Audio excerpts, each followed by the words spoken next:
Hi friends, welcome back to our channel. మేము అమ్మ వాళ్ళ ఊరు వెళ్తున్నాం. వాళ్ళ డాడీకి బాయ్ చెప్తున్నాడు మోహిత్ కిషన్ రెడ్డి. మధ్యలో వెళ్తూ ఉండగా కాలువ కనిపిస్తే అక్కడికి వెళ్ళి చూద్దాం అమ్మ, ఒకసారి వెళ్ళి చూద్దాం ఆపు అని చెప్పంటే కాలువ దగ్గర ఆపాను. మొత్తం చూస్తూ ఉన్నాడు. మేము చిన్నప్పుడైతే ప్రతి సండే అట్లా హాలిడేస్ వచ్చినప్పుడు అమ్మ వాళ్ళ ఊరిలో కాలువ ఉండేది, అక్కడికి వెళ్ళి ఎంజాయ్ చేస్తూ ఉండేవాళ్ళం. కాలువలో దిగి ఆడుకుంటూ ఉండేవాళ్ళం. ఆ మెమరీస్ గుర్తొచ్చాయి నాకు కూడా. మా బాబు చూస్తూ ఉన్నాడు, పాపం దిగుదాం అనుకుంటే వాటర్ లేవు. అవన్నీ చాలా గ్రీన్ కలర్లో అలా కొంచెం మంచిగా లేవు వాటర్. అవంతా సమ్మర్ కదా, కాలు ఉన్నప్పుడైతే మంచిగా ఉండేది. చూడండి ఇక్కడ మనకి వరి అంతా గాలికి పాపం పడిపోయింది. రైతులు ఎంతో చాలా విత్తనం వేసిన కానించి చాలా అంటే చాలా కష్టపడతారు వాళ్ళు, కానీ వాళ్ళకి తగిన ఫలితం ఉండట్లేదు. సో మనం ఎక్కువ అన్నంని వేస్ట్ చేయకుండా మంచిగా యూస్ చేసుకుంటే ఫ్యూచర్లో మనకి బాగుంటుంది, ఇబ్బందులు లేకుండా ఉంటాయి మనకు కూడా.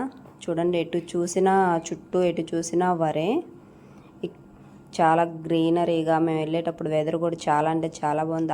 ఆగండి ఇంకా అయిపోలేదు. ఇక్కడ ఇంకో చోట ఆపాము. ఇక్కడ ఇంకా చాలా అంటే చాలా బాగుంది. ఇక్కడ వరి కంకులు అవి అంతా వచ్చినాయి. మా బాబు దగ్గరికి వెళ్ళి కొంచెం కట్ చేసి చూడమ్మా అని చెప్పి చూపిస్తున్నాడు. చాలా అంటే చాలా బాగుంది. మా చిన్నప్పుడు మెమరీస్ గుర్తొచ్చాయి. చిన్నప్పుడు మేము కూడా అలా వెళ్తూ ఉండేవాళ్ళం. భయంగా ఉండేది అప్పుడైతే మాకు. మా బాబు అయితే అసలు భయం లేకుండా దగ్గరికి వెళ్ళి అన్నీ చూస్తూ ఉన్నాడు. చూడమ్మా చూడు ఎలా బాగుందో అని చెప్పి. కానీ పిల్లల్ని అప్పుడప్పుడు హాలిడేస్కి తీసుకెళ్ళి చూపించాలండి, ఎందుకంటే వాళ్ళకి ఏంటి అనేది తెలియాలి కాబట్టి వాళ్ళకు ఒకసారి చూపించాలి. బటర్ఫ్లై అండి ఇది, అక్కడ వరి దగ్గరలోనే చాలా మంచిగా ఉందని చెప్పేసి చిన్న క్లిప్ తీశాను. చాలా బాగుంది. అది రెక్కలు ఆడిస్తుందేమో అని చూస్తుంటే అది ఆడించట్లేదు. అప్పుడు దాకా ఆడించింది, వీడియో తీసేటప్పటికి ఆపేసింది. చాలా బాగుంది.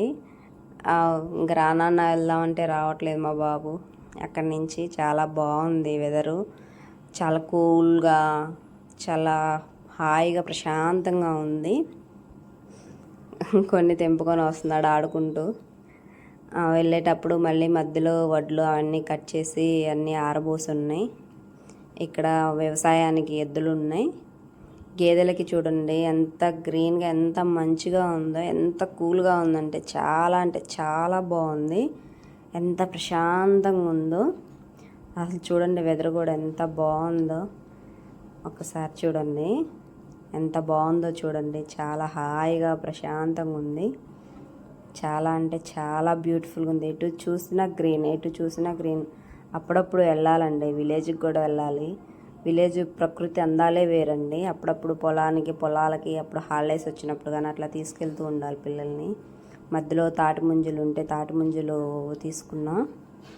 ఊరెళ్తున్నాం కదా అని చెప్పేసి తీసుకున్నాం. చాలా బాగుంది. తాటి ముంజలు తినని వాళ్ళు అంటూ ఎవరు ఉండరండి నాకు తెలిసినంత వాటికి. ఇష్టం లేదు అన్న వాళ్ళు ఎవరు ఉండరు.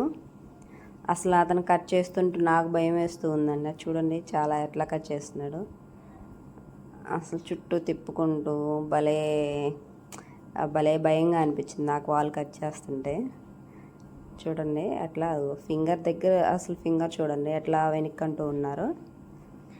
చాలా అంటే చాలా బాగుంది. అతను కట్ చేసే విధానం కూడా భలే టెక్నిక్గా ఉంది. కట్ చేసిన తర్వాత చూడండి ముంజలు ఎట్లా తీస్తున్నాడు. మనం అయితే అంతా ముక్కా చెక్క చేస్తూ ఉంటాం, వాళ్ళు భలే టెక్నిక్గా గుండ్రంగా తిప్పేసి భలే తీస్తూ ఉన్నారు. చాలా ఉన్నాయండి. తాటి ముంజలు మాత్రం సీజన్ వచ్చినప్పుడు ఖచ్చితంగా డెఫినెట్గా టేస్ట్ చేయండి, చాలా బాగుంటుంది. ఫైనల్గా అమ్మ వాళ్ళ ఊరు వచ్చేసాం. ఊరు వచ్చేసి గుడి దగ్గరికి వెళ్తున్నాం. చూడండి ఎప్పుడైనా మన హాలిడేస్ వచ్చినప్పుడు ఖచ్చితంగా విజిట్ చేయాలండి విలేజెస్కి. ప్లీజ్ నా ఛానల్ని ఎవరైనా సబ్స్క్రైబ్ చేసుకోకుండా ఉంటే ఇంకా సబ్స్క్రైబ్ చేసుకొని ప్లీజ్ సపోర్ట్ చేయండి, లైక్ చేయండి, కామెంట్ చేయండి. మీకు ఏమన్నా డౌట్స్ ఉంటే కామెంట్ బాక్స్లో కామెంట్ చేయండి. Okay friends, bye bye bye. ఇంకా ఇంకో వీడియో చేస్తా.